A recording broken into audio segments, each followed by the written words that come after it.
So I'm going to be joined by several others, just in case there's people just hopping on. My name is Tamara Lipsey. I'm an aquatic biologist working with the Water Resources Division at EGLE, and I am also the MiCorps program lead for EGLE.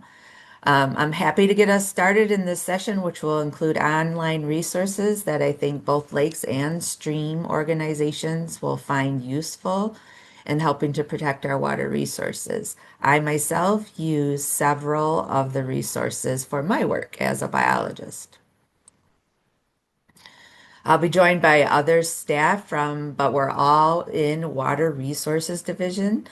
We're a very big division, so there's a lot of us that do a lot of different things. And I'll let each of them introduce themselves when it's their turn to present. Again, if you can put your questions in the Q&A as you think of them, we'll address any that we have time for at the end. And if we don't have time to get to your question, hopefully the speakers will be able to get to it, or we will get back to you later. So without further delay, I'll get us started. The first resource I want to introduce everyone today is actually a resource that's been developed by the Environmental Protection Agency, or EPA, which is the federal water quality protection agency. The resource is called How's My Waterway, and it's a tool where people can find information about the water quality of a lake, stream, or river near them, all across the country. And Eric will be putting the link into the chat. You can access the website via smartphone or a computer or a tablet. It was developed as a one-stop shop for people to find information that's been collected by a bunch of different agencies. And in Michigan, this includes, but is not limited to, data that's been collected by Water Resources Division staff like myself. And it also includes water chemistry data that's been collected as part of our MiCorps Cooperative Lakes Monitoring Program. When you reach the home page of the website, it asks you to choose to view information from one of three scales, either community, state, and national. And you can find a lot of information at every scale. But for my example today, we're going to choose community because I think it'll help get us to information that's most useful to you. Once you choose community, a map will come up and it'll ask you to put in your address, zip code, or a place name. For my example for today, I typed in Little Long Lake, Michigan, because I knew that they were participating in our Cooperative Lakes Monitoring Program. They are also part of the Gull Lake watershed. So that's what this black dashed line is. This is all of the land that then drains to Gull Lake, which is also part of our Cooperative Lakes Monitoring Program. Next, what you'll want to do is you will click down here where it says water monitoring locations. And when you click that on, all these purple dots come up. There's 48 of them in this watershed, and it is all the locations, both lakes, like Little Long Lake, and the ones on Gull Lake. One of these is the CLMP data point. And then it also shows some water samples that were taken on the streams and other lakes in the watershed.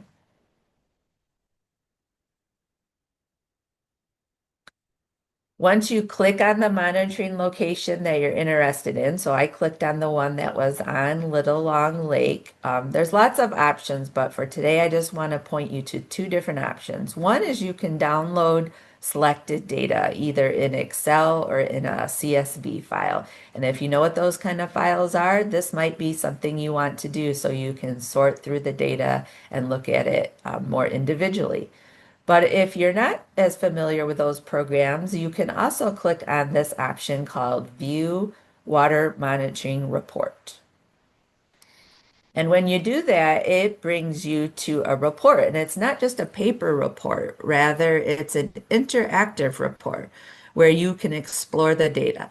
So for this example, I typed in chlorophyll, which is a measure of the amount of plant production and algae production in that lake. And for this example, you can see from 2010 to 2023 what the different chlorophyll levels, and this was data that's been collected by our CLMP volunteers. So you can spend a ton of time exploring this website, but hopefully it will give you a head start on finding information that will be useful to you. But for now, we need to move on to our next resource to stay on time. So I'm going to stop sharing. And Chris, are you on to help share your screen? I am. Give me 1 minute here. So everyone, this is Chris Vandenberg.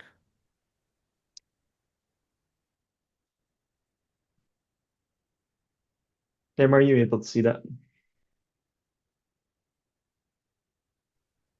Nope, we cannot see it yet. Oh, how are we looking now? There we go. Looks good. Thank you, thank you. All right, hello everyone. My name is Chris Vandenberg. I am a Geographic Information Systems Specialist in EGLE WRD, which is just a fancy way of saying that I'm a map nerd and I'm a map and data nerd. So hopefully you guys like maps. I'm going to be reviewing two different resources that we have publicly available. The first is our biological monitoring story map, kind of focuses on our rapid biological surveys for wadable streams. And then at the end, I'm going to touch on some inland lake clarity data. That is a pretty new tool. So I'm just going to give a quick demo of both. I won't be able to cover everything in these because there's a lot here. But scrolling down in our biological monitoring map, you can see some basic information about our monitoring program and just kind of the what, where, why, and who does our monitoring. And this story map features three different web maps. So the first one is our watersheds and land use web map. As many of you know, land use plays a huge role in our water quality. And we can see our monitoring watersheds here in the black outlines. And if you just click it on the map, you can use a search tool. And then we have some zoom tools in the bottom right. So I'm just going to search for a park that I go to every now and then. And so that'll zoom to a location. You can use these basic zoom in and out tools to adjust your extent and see local waterways around you. You can also use this home tool to return to the original extent. And if you scroll down on this map, you can use these buttons here to see different land use compositions across the state. I think this is a really interesting way to view land use on a sub-watershed scale. So here you can see the mostly agricultural sub-watersheds shown in yellow, and then urbanized, and then some forested watersheds as well. So I encourage everyone to check that out. You can really explore the land use. You can click on a particular sub-watershed. It'll show you the land use composition in that area. Moving on to the second map is our watershed monitoring schedule. So this illustrates our 5-year cycle that's used to prioritize monitoring across the state. You can see the next watersheds to be monitored are going to be shown in blue. And you can actually just click on any of the watersheds. It'll tell you the name of the watershed, the years that will be monitored, the biologist who's going to lead that effort, as well as their contact information. So we encourage everyone to check that out, reach out if you have questions, and you can also view the most recent watershed report published. So we'll see if this works here. Live demo risks. Can you see that, Tamara? Cool. I can. Hmm. So yeah, easy way to access our reports. We also have the link to our report webpage right there. So if you prefer it in a list format, you can access that page there. Um, and then this just details more about our reports, how to use the maps, and our targeted monitoring process, which I believe Teresa spoke about earlier. And the final map here is about our monitoring results. So you can select a point and see when it was monitored, and as well as the macro habitat and fish ratings for that site. Super cool to see. Encourage everyone to get on there and explore around on the maps. Lastly, the more information page has a lot of the resources that we've already talked about. You have the reports, the How's My Waterway. Our assessment webpage has a lot of good links to a lot of different other resources. And then it has a link to the MiCorps page as well. So that is our biological monitoring story map. I'm going to switch gears here to our Lakes Clarity dashboard, if I can. A good way to access this dashboard is on our inland lakes monitoring page. And I point that out because we actually made a whole guide to this dashboard. There's a lot here, and I won't have a lot of time to go through everything. So we'll drop links to the chat to all these resources, but this guide is super useful for now. I'm going to launch the dashboard and boot this up. And so this dashboard features estimates of Secchi depth, chlorophyll, and color dissolved organic matter from 2018 to 2030. And these estimates were actually created by researchers at the University of Minnesota who built models that analyzed satellite sensor data. And you can read some more about how the data was developed in this About Map tab. You can also use this lake finder to search for a lake, as well as filter by county or ecoregion or HUC4, Greater Basin. Obviously, we have the map in the center, and then we have our three parameters on the side here. If you're unfamiliar with chlorophyll, Secchi depth clarity, or color dissolved organic matter, you can hit this About Data tab, and we have some good descriptions of each parameter in there. Oh, zooming in. So encourage everyone to check that out. And if I have time, I'll zoom into a lake here. You can select any lake greater than 20 surface acres that was monitored throughout the 2018 to 2023 sample period. And you can see some basic information about the lake. You can see the land use within a 1,000-meter buffer. And currently the map only shows 2023 data, but we're going to work on mapping all of the data across the whole study period. For now, you can select a lake and select a parameter. And you can actually see the monthly estimates of chlorophyll, CDOM, and Secchi depth for the entire study period. And so there's tons of information here. Obviously, we could probably talk about this dashboard alone for like a good hour, but encourage everyone to log on here and explore their lake because yeah, there's a lot of really good information. I should mention that all of this is downloadable at our Open Data Hub, which I can also drop a link to in the chat. So that is our Michigan Lake Clarity dashboard. Yeah, thank you for listening to my lightning talk about maps, and I encourage everyone to check them out.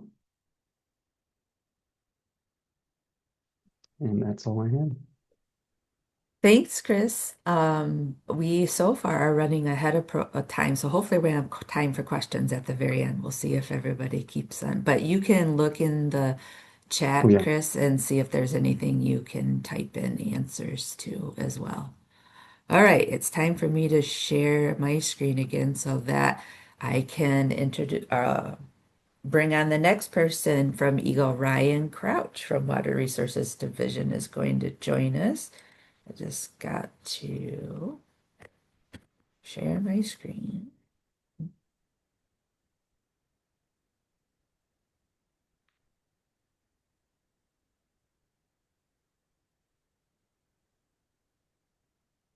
All right.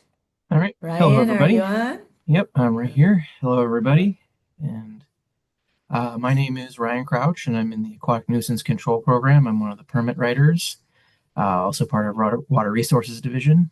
And I'm here today to kind of give a brief overview of our program and the kind of permits we issue, and then also talk about the informational resources that we have available for people either looking for more information about getting a permit or just some, or also vegetation survey information that we have available as well.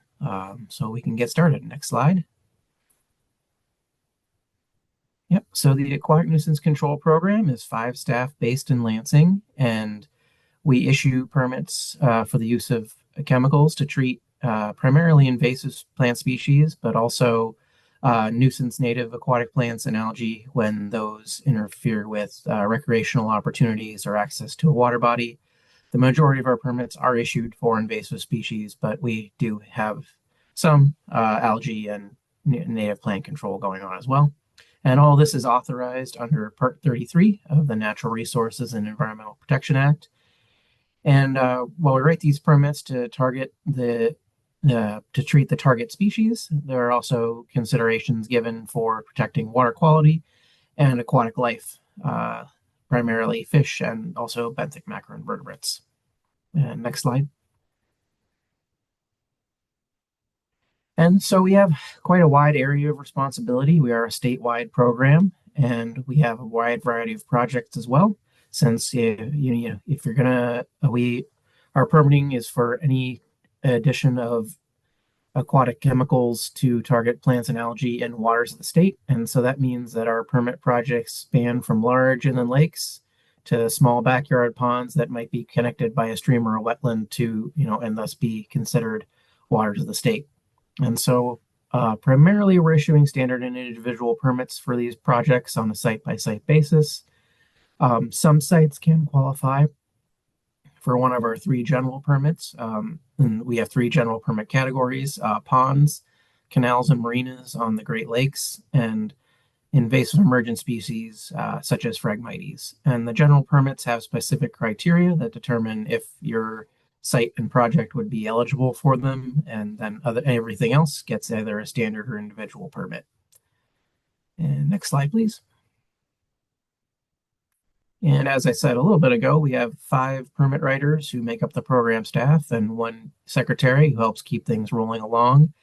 And each staff person, each permit writer has a specific day where they're kind of tasked with monitoring the phones and the emails to interact with the public and answer questions. So if you have questions on a specific day of the week, you can go to our website and see which staff person is supposed to be available that day to answer questions. We always try to have someone on coverage, even if somebody else is on vacation. And if you're wondering if it's better we also have a group email account that you can send an email to as well, and someone's always monitoring that. So that's another way to get a hold of us if a specific staff person might be out for the day. So there are plenty of ways to get a hold of us and help, and we can help answer your questions. And next slide. In addition to getting hold of us directly, we do also have a FAQ document on our website. And it covers a lot of information about how to apply for a permit, when a permit's needed, what information we're asking for in a permit application. So, if you're planning management actions for your lake or shoreline or individual property, this is a good place to look and see what your options might be and what the requirements might be for a chemical application project.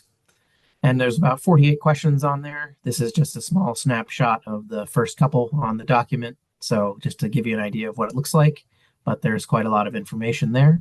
and that's on our website as well. And next slide, please.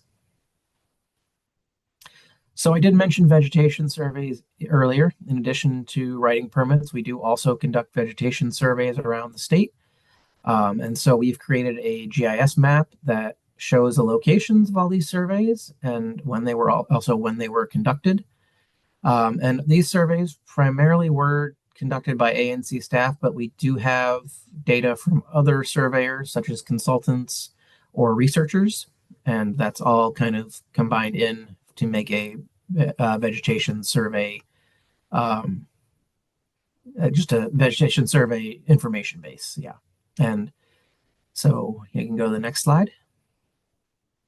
As I said, it's posted on our website, and this is what the link will look like on the website as you're scrolling through the web page, and kind of gives an idea of what the GIS map will look like with the points across the state showing the locations. And then next slide, please. And so this GIS map will show not just where surveys have been conducted, but also how many surveys at a water body over the years. So it'll have both temporal and spatial information.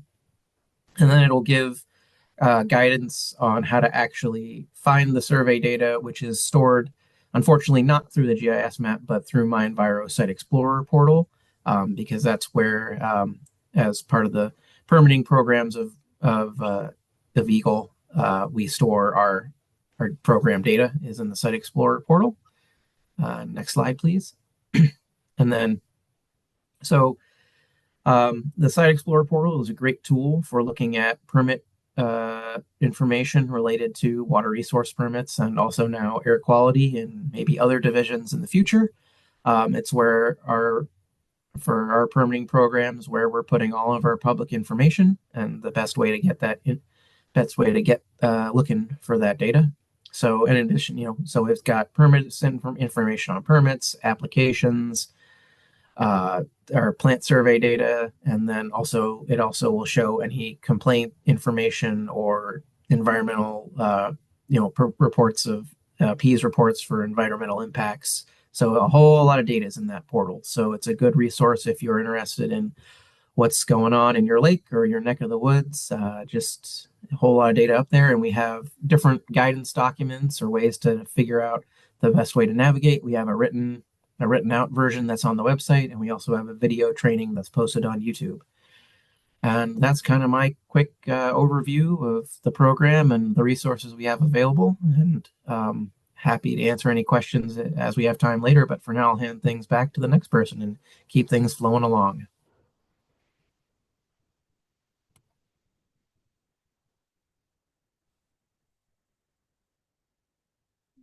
Thanks, Ryan. Next, we have Molly Rippke. Hello, everybody. Can you hear me? We can hear you. Excellent. I'm going to share my screen, which is a PowerPoint. 1 second. Is it working, Tamara? It's working, but it's Oh, yeah. you haven't Okay. done the share part, the You're right. slideshow part. I'm behind here. It's okay. There we go. How's that? Perfect. That looks good. Good. All right. So I'm here today to talk to you about our E. coli pollution and solution mapper. I am Molly Rippke, and I am the E. coli specialist throughout the state for rivers, lakes, and wetlands. I am not the beach specialist. That would be Shannon Briggs. So the purpose of this tool is basically our data with the public. And it is really great for volunteer organizations as well as local agencies. What we want to share are the locations of our monitoring sites, our results, and other information regarding pollution issues, specifically for pathogens. E. coli is our indicator of all waterborne pathogens, and we measure it in order to protect public health during recreation. Okay, so this is what our landing page for the E. coli mapper looks like. You can access it through the website at the top, michigan./E. coli. And we, like the map that Chris was showing, we have a button to launch the mapper. And we also have a website to help you use the mapper. And you can also download data directly from this website. So that is really great to have the ability to download the data if you can use GIS or have someone who can. I did want to point out that this particular application does not work on sets. It is intended for use on desktops. We may eventually have one that will work on cell phones, but there's just too much information in here to be able to display nicely on a phone. So the EGLE mapper, this is the introduction that you will see, and there are tabs that go across the top of the screen there. The E. coli data and sources and solutions, and then we also have one that is labeled as the mapper. And that is a page or an interactive map that ties everything all together. So that's a little complicated to use, but once you get good at the other individual tabs, you could use that, a greater mapper as well. So the one I would like to talk about, which I think is most useful to you, is the E. coli monitoring and impaired waters map. And this is what it looks like when you open it up. We have triangles currently for our E. coli monitoring. Little tiny diamonds that you see on there are the beaches. These layers can be turned on and off. I just wanted to give you some basics on how to use these maps. They can be pretty overwhelming. But you can turn the layers on and off. If you have too much information and you don't want to see something, you would uncheck that you can see there, and it will hide that. Also, if you're having performance issues, it can help to turn off some of the data. You can change the background. I wouldn't recommend using aerial images unless you're zoomed in really closely, but you can have roads labeled or see aerial images, or you can just have like a general background, which I'll show you in a second. And then, of course, you can search for your address, or you can type in the name of a lake, and it will zoom you to that location. And this is just an example of after you zoom in, here's that generic background that I mentioned. It's kind of gray and subtle, but it does have some names on it. If you click on one of our E. coli sites, which are the triangles again, you will get a pop-up. And sometimes you get lots of data. And in this example, you can see at the top here where it says 1 of 8, right up there. 1 of 8, and you can scroll through those. So just you might see a pop-up that has only the E. coli site, but there's probably more information there too, and you can scroll through it. But the pop-ups for the E. coli sites have information such as the year that we did the monitoring, who collected the data, and the number of water quality exceedances for the E. coli.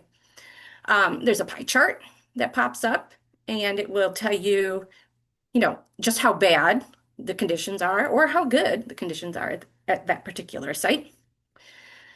And you can keep scrolling down because some of our pop-ups are pretty substantial, kind of like the algae one that Chris was showing with the lake clarity. There's much more information there if you scroll down. In this case, we have some great links, which I think are really useful to people. We can link directly to our staff reports if there is one available. This particular site was brand new in 2025, so there is no report yet. We also have a link directly to How's My Waterway, which Tamara was showing everyone how to use. And this is great because you can click on that view button and it will take you directly to that sub-watershed of interest. That's pretty convenient. And then also a data download, which again, this is new data, so you can't get the data directly from this particular site, but many of our sites from 2024 and before, you can click on that and you'll get a little Excel file, which will contain the data that you're interested in. And there's other maps in here. So I was focusing on E. coli and impaired waters map, but we have a map that's specifically for NPDES discharges. So those are the point sources, such as wastewater treatment plants and concentrated animal operations, which is what you're seeing on this slide. And we also have a non-point source map, which contains information, and the solutions map, which is also a good one. If the kind of things that are in the solutions map are local ordinances that might impact pollution levels in a positive way. Um, yep. And we have other tabs that are just informational, such as just like the introduction that I was showing earlier. This is an image capture of the potential sources tab. So if you have questions about, what are the potential sources, wildlife, livestock, human sewage, things like that, you can find useful links and information in there. We also have a help tab, which will take you to the website. Um, but also lists some definitions and acronyms that we commonly use. So that is an intro to my E. coli mapper. If you have any questions regarding pathogens in surface waters, my email address is up here. Thanks for having me, Tamara, and everybody else. My name is Kevin Walters. I'm an aquatic biologist with the EGLE Water Resources Division, and I'm going to share some of our online resources for aquatic invasive species, with the caveat that even though I'm mostly focusing on online resources, many of these things that I'll share are available as hard copy printed materials as well. And the first place I'll start is with our website. It is michigan.gov/invasive species.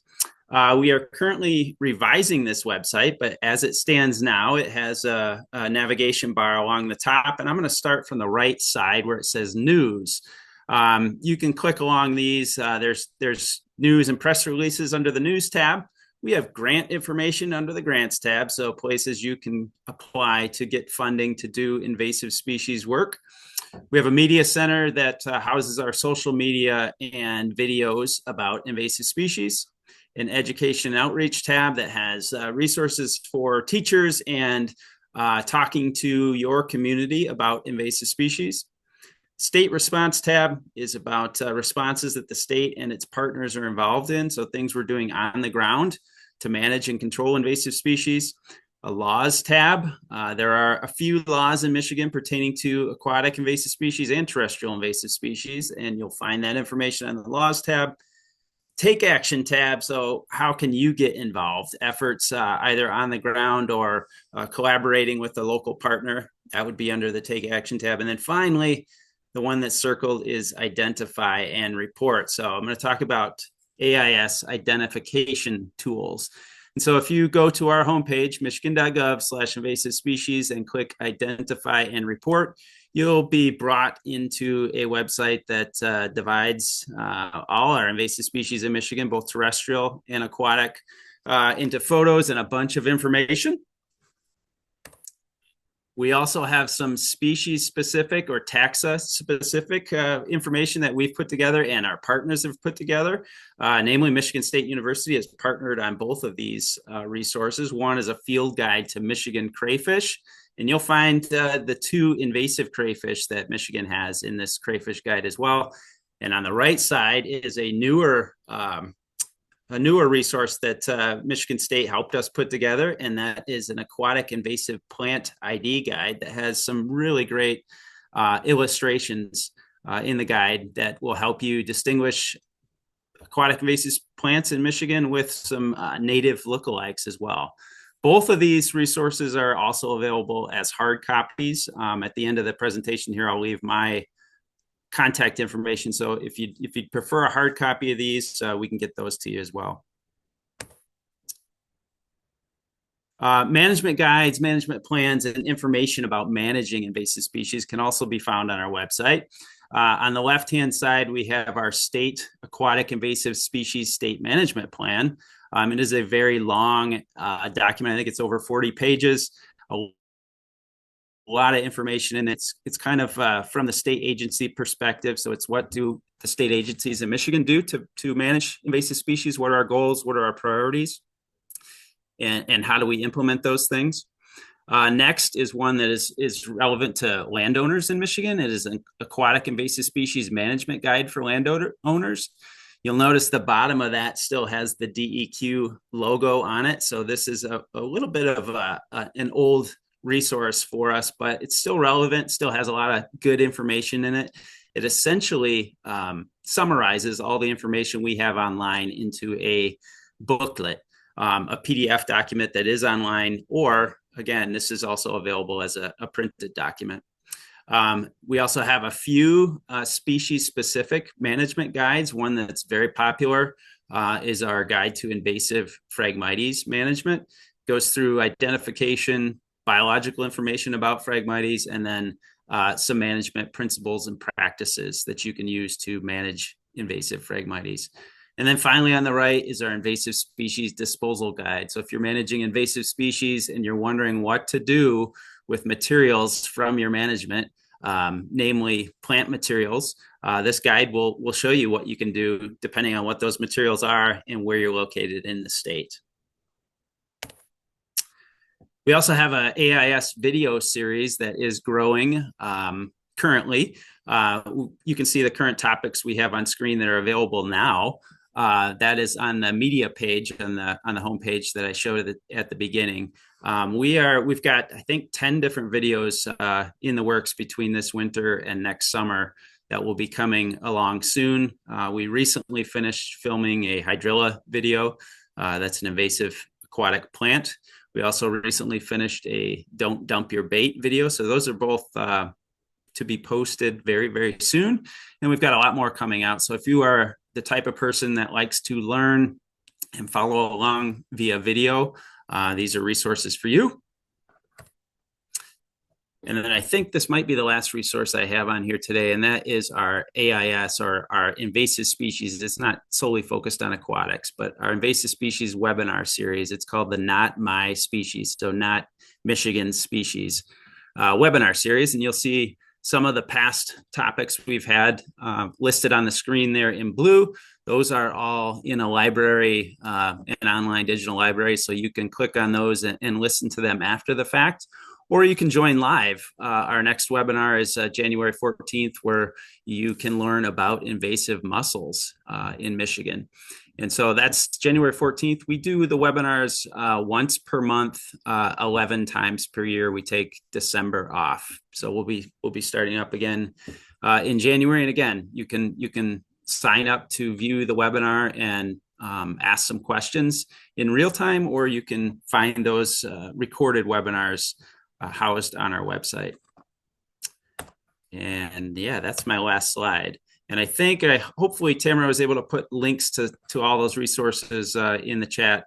But I'm happy to help or answer questions about those if people have them. And then lastly, again, you can reach out to me via email or phone, and I can drop that in the chat here in a second if you prefer hard copies.